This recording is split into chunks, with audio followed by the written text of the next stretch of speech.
Now, on an entirely different matter, yesterday the U.S. Senate sent a clear message to the millions of Americans who personally done battle with addiction to opioids and prescription drugs.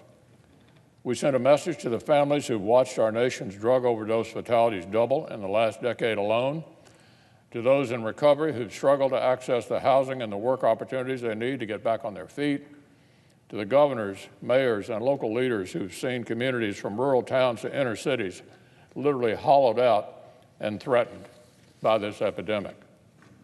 To the police, firefighters, paramedics, and other first responders whom our nation has asked to confront this crisis, often without all the specialized training and resources they need.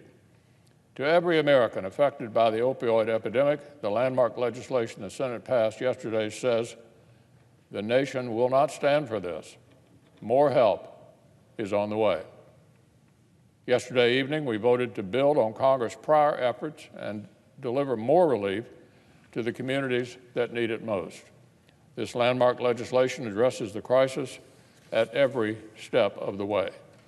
It contains provisions to cut down on fentanyl and other illegal drugs coming across our borders, reform how painkillers are prescribed and packaged, invest in comprehensive opioid recovery centers, and provide for more long-term medical research.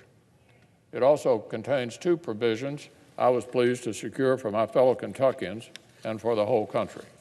The Career Act, which will help individuals in recovery find the housing and job opportunities they need to rebuild lives of sobriety, and the Protecting Mothers and Infants Act will help the federal government do more to support pregnant women and protect unborn children from these drugs.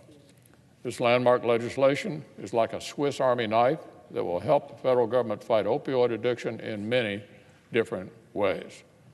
And so I'm grateful to Chairman Alexander for assembling this package, integrating the input of more than 70 senators, and shepherding it through to passage.